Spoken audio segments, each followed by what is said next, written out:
Hola, buenos días a todos y bienvenido a este podcast de Marian Talks, organizado por el Comité de Salud y Bienestar de la Asociación Marian.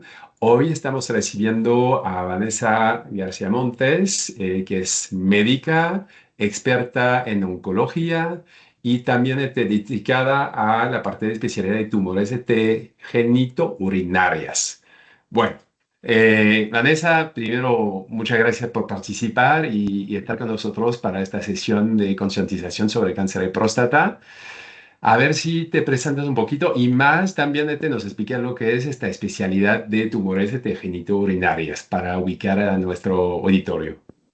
Muchas gracias. Antes que nada, Vincent, muchísimas gracias por este espacio para platicar de salud masculina.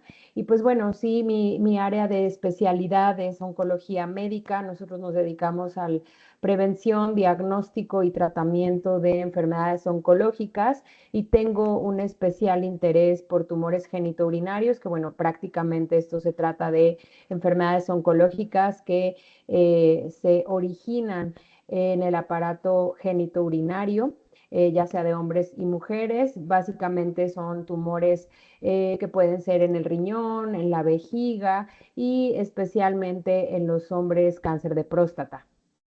Muy bien. Bueno, cuando dices tumores, vejiga, y aparatos urinarios, me imagino que también tienes expertise en la parte de mujeres, ¿no? Porque estos cánceres de vejiga también aparecen con mujeres.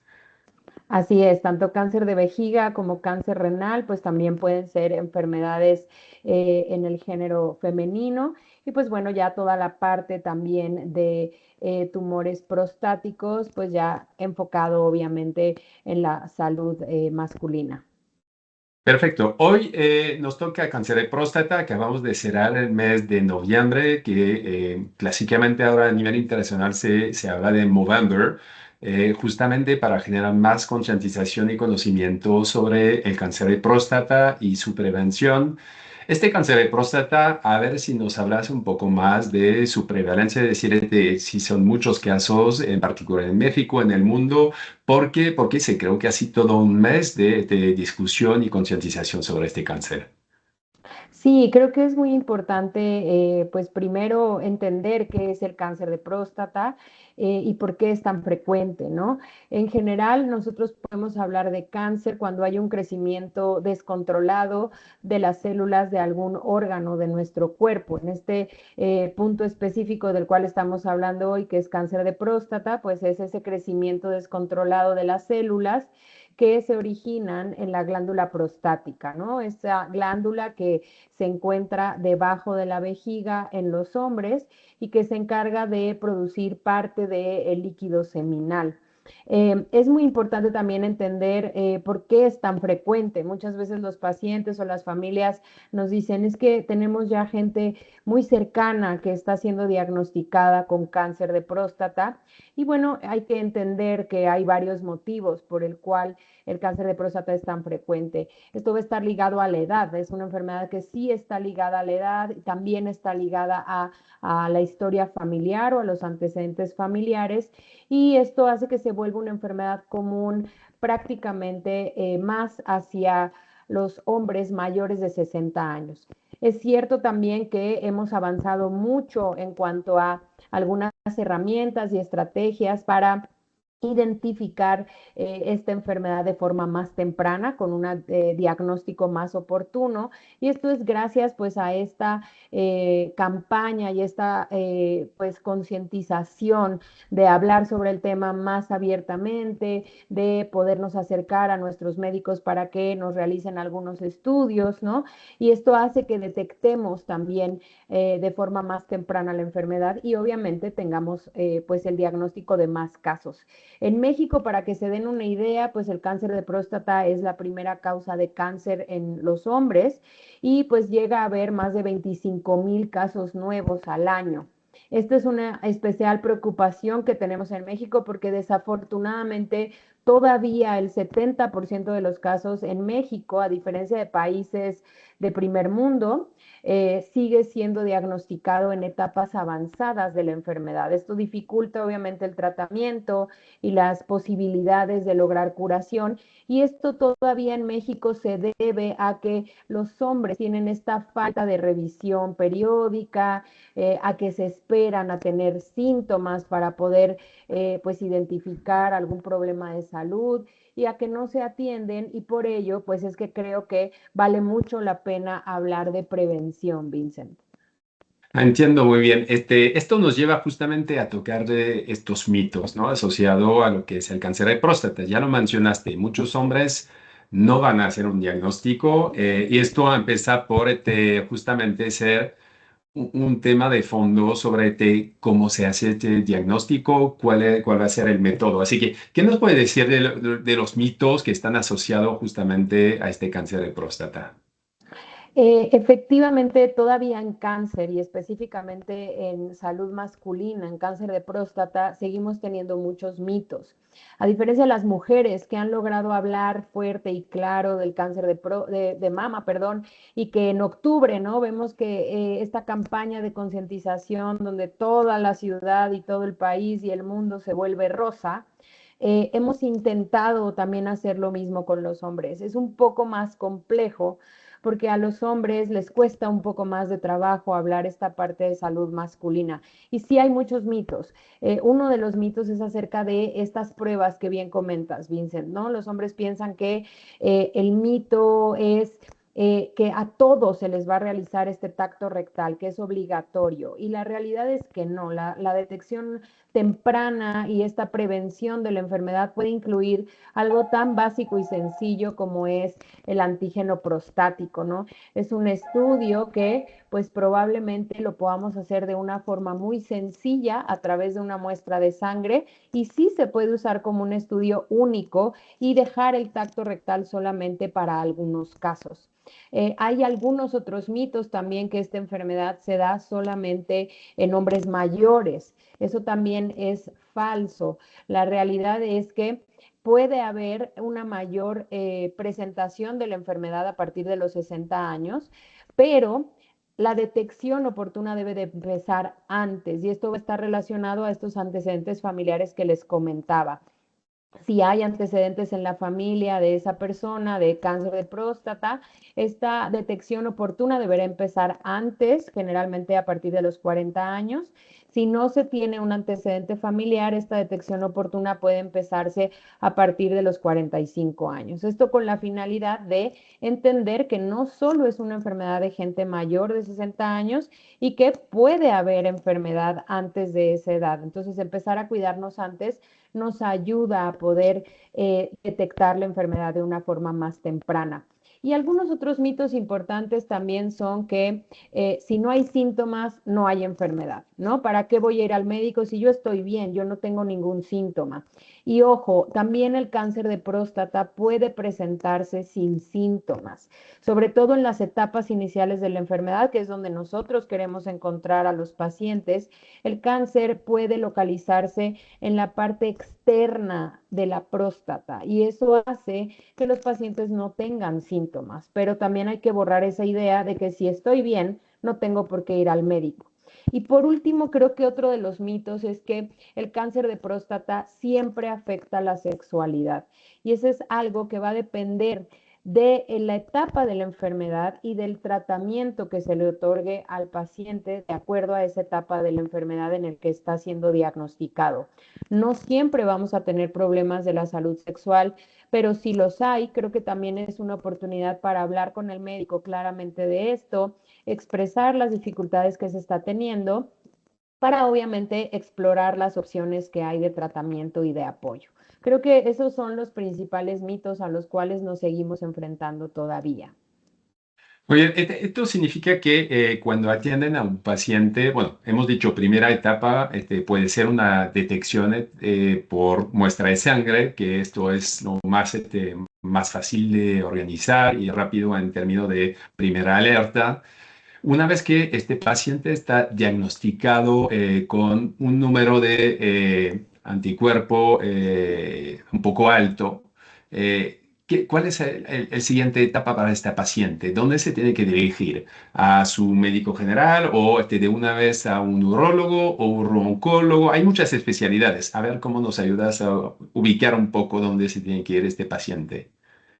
Claro, creo que aquí es importante entender eso porque sí, tenemos muchas áreas en donde puede ser identificado el cáncer de próstata. A veces, como bien dices, es un paciente que sí se realiza sus estudios, detecta que tiene un antígeno prostático elevado ya en la muestra de sangre que se le tomó y ahí dice hacia dónde voy, ¿no? Lo más adecuado y correcto sería acudir con el especialista, ya sea urólogo u oncólogo médico, para que en base a estos resultados se pueda empezar a hacer un abordaje en un equipo. Nosotros trabajamos en un equipo que le llamamos equipo multidisciplinario, ¿sí? Que es pues, cuando el paciente acude ya con esta elevación del antígeno prostático para ser confirmado el diagnóstico con algunas otras pruebas especiales. Creo que ahí es donde el urólogo y el oncólogo médico toman un papel fundamental para empezar este abordaje del paciente y que obviamente esto sea un trabajo en equipo. Muy bien. Cuando llegamos a estos médicos, hay tratamientos. No sé si todavía se hace, bueno, un poco más de exámenes, me imagino, para confirmar el diagnóstico. Decir que no quisiera decir que pasa mucho, pero a veces estamos muy alertados por un número de antígeno prostático muy elevado, que puede ser un señal, pero no siempre significa cáncer de próstata. Así que quiero ya ponderar un poco, si nos ayudas a ponderar este resultado de antígeno prostático. Y después, ¿cuáles son los tratamientos, no? ¿Cuál es el next step? Sí, creo que aquí es importante entender que cuando viene el paciente ya a la consulta, tenemos que hacer, como bien dices, todo un protocolo de estudio y complementar las pruebas. Es muy importante que se realice una historial médico, una historia clínica, como nosotros le llamamos cuando el paciente viene a consulta. Ahí vamos a evaluar, pues, evidentemente su edad, sus antecedentes familiares, ¿no? Para saber qué otro tipo de prueba vamos a hacer. El antígeno prostático tiene un valor que también está ligado a la edad del paciente. Eso también es muy importante verlo en la consulta con el paciente de acuerdo a su edad. Y de aquí también vamos a poder realizar ya algunas otras pruebas para, como bien dices, confirmar el diagnóstico. Esto puede ser ya algunos estudios de imagen, como un ultrasonido prostático, a veces utilizamos tomografías y hacer una biopsia para confirmar ya el diagnóstico. Una vez que estamos ahí, pues ya vamos a hacer algo que probablemente ustedes ya hayan escuchado, es darle una etapa a la enfermedad. Esta etapa de la enfermedad es la que a nosotros nos va a guiar para poder saber cuál es el mejor tratamiento para cada paciente. Hoy en día en oncología los tratamientos han evolucionado muchísimo de forma favorable para los pacientes.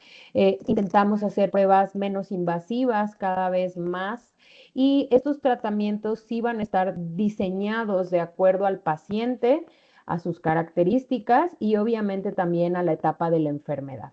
Entonces, es como yo les explico a los pacientes y a las familias siempre, es como venir al sastre y hacer un traje a la medida, en donde sí hay diferentes opciones de tratamiento hoy en día, pero cada paciente va a tener una opción de tratamiento distinta. Podemos tener una vigilancia activa en algunos casos de una enfermedad muy temprana, podemos hacer cirugías de mínima invasión, podemos también ser candidatos a radioterapia con muchas técnicas modernas hoy en día.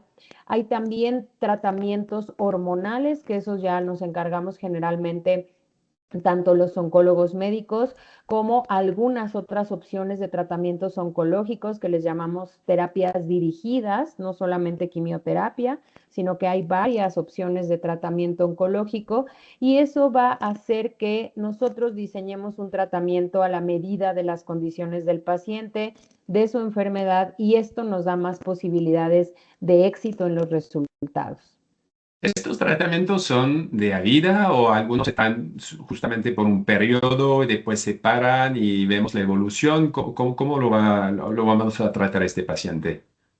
Creo que esa es una pregunta muy interesante, Vincent, porque efectivamente a veces también creemos que estos tratamientos ya van a ser para siempre, para toda la vida, y no es así.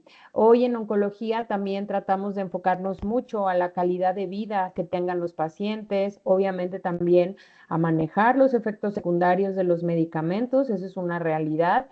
Y nosotros ahora hacemos también tratamientos que pueden ser en ocasiones intermitentes. Esto también va a depender de las características de la etapa de la enfermedad inicial. En algunos casos son tratamientos que pueden durar o administrarse de forma puntual, ¿no? Como lo es la cirugía o la radioterapia por un tiempo nada más. Eh, o también tenemos algunos casos como las terapias hormonales que pueden ser por 2, 3 años según cada caso, o algunos tratamientos oncológicos que sí tendrán un mayor tiempo de duración. Pero esto va a ir de la mano con este diseño de una terapia a la medida del paciente que les comento. Perfecto. Mira, creo que es importante ahora y para cerrar cómo podemos apoyar a la identificación de la enfermedad y la prevención, que nos des algunos tips de alertas, ¿no? Signos, como lo dices, a veces puede ser una enfermedad silenciosa, pero sí podría tener algunos efectos sobre el día a día del paciente para que lo identifique bien él o su esposa o su partner, ¿no? Así que ¿cuáles son los signos de alertas que podemos ver como que, a ver si me estoy diagnosticando o no? Sí, aquí hay algo que es muy interesante. Como bien lo comentaste, a veces no hay síntomas. Ahí es importante entender que nosotros debemos acudir al médico para hacer nuestra revisión como parte de esta conciencia de prevención. Repito, si no tenemos antecedentes familiares a partir de los 45 años, si tenemos antecedentes familiares, lo ideal sería a partir de los 40 años. ¿Para qué? Para poder acercarnos a nuestro médico y que ahí nos indiquen cuáles son las pruebas que tenemos que realizarnos. Ahora, cuando ya hay síntomas, ¿cuáles son los síntomas que deben de alertarnos o preocuparnos? Para cáncer de próstata generalmente podemos tener pues estos cambios al momento de orinar. El paciente puede notar que el chorro de la orina es muy débil, que tiene que hacer un esfuerzo como pujar para que pueda empezar a orinar. Puede haber también cambios en este patrón de orinar, ¿no? Que pues bueno, voy muchas veces al baño o me estoy levantando incluso en las noches para tener que ir a orinar porque tengo esa sensación constante de querer ir al baño. Podemos tener algunas otras cosas que ya pueden ser más alarmantes, como tener dolor al momento de orinar o incluso sangrado en la orina, notar sangrado al momento de que están yendo a orinar. Algunas otras cosas que pueden ser muy vagas, pero que sí tenemos que poner especial atención, como este dolor hacia la espalda baja, que puede ser muy intenso. Y también yo agregaría una pérdida de peso cuando el paciente no está buscando bajar de peso de forma intencional. Creo que esas cosas ya son datos de alerta que sí o sí nos tienen que acercar al médico para tener una valoración lo más pronto posible. Perfecto. Mira, nos queda un minuto para dar algunos tips a nuestras auditores. ¿Qué le diría a una mujer que tiene dudas o que piensa que, o a una mujer que ya escucha un diagnóstico de cáncer de próstata de su esposo? ¿Algunos elementos que consideras esencial considerar? Sí, yo creo que las mujeres tenemos un papel fundamental en la salud masculina. Para los hombres es mucho más sencillo hablar de estos temas con sus pares, pero esto no nos deja fuera a nosotras. Debemos de hablar abiertamente del tema con ellos, hay que normalizar esta conversación. Es muy importante recordarles que tienen que acudir a su revisión preferentemente anual o cada que el médico lo indique para realizar estas pruebas sencillas como es esta toma de sangre para determinar el antígeno prostático y creo que el acompañarlos cuando ellos lo soliciten o cuando nosotras consideremos que es necesario es muy importante no dejar de hacerlo. Muchas gracias, Vanessa. Obviamente vamos a dejar todos tus datos en el chat de Instagram y en LinkedIn y en Spotify para que la gente te pueda te contactar si tienen dudas. Creo que es una sesión muy interesante que acabamos de tener para alertar y concientizar justamente a grupos de mujeres que pueden ser las que menos saben del cáncer de próstata, pero que seguramente tendrán que saber mucho más para acompañar sus esposos y partner. Gracias, Vanessa, y espero nos vemos pronto. Hasta Mu- luego a todas. Muchas gracias. Hasta luego.